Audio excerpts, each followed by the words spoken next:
We live in kind of the information age, and I follow a couple of people on social media that are Bible scholars, right? One of them is Dan McClellan, and another one is Monty Ashley.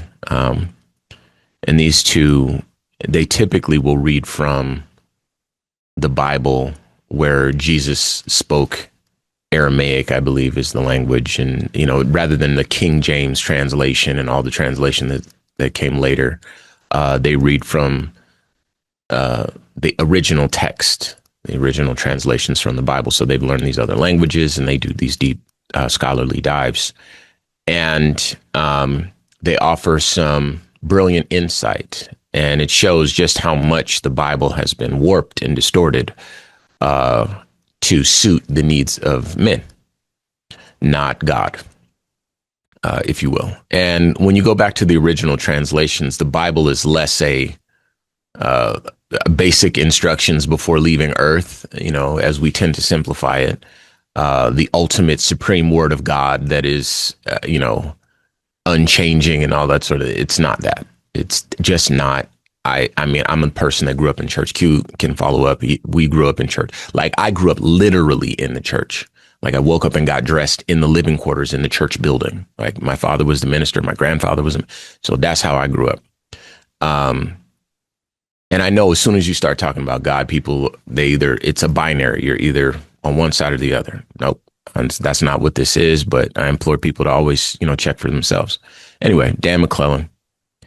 Or Monty, I can't remember which one, but I suspect Dan, talks about abortion in one of his videos. I'm sure he does it in a few, but I caught one recently. And he talks about how the Bible doesn't have any conversations about abortion at all. And the closest that the Bible comes to abortion is to suggest that if indeed a woman loses a pregnancy, that the family is entitled to compensation, meaning that they treated pregnancy not like it was a human life, but like it was a debt that could be paid with money, right?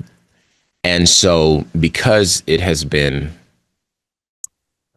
co-opted by the right using other cherry-picked texts that have nothing to do specifically with a woman who is pregnant and then suddenly not pregnant, the right has taken up this cause. And as you mentioned, now they're like trying to legislate. This is the mob mentality. They're trying to legislate abortion being some sort of great cause championed by the Lord that it justifies imprisoning people who are not even connected to the root of the issue. This is a medical procedure.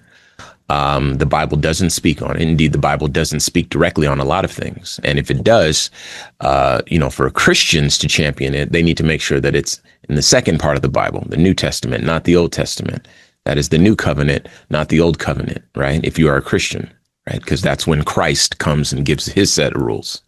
And so I'm starting to have a problem with my fellow Christians weaponizing the Bible for causes that have nothing to do with God. And I worry that at the end of their lives, when they realize the harm that they've done in the name of God, that there will be a reckoning that they will not have expected.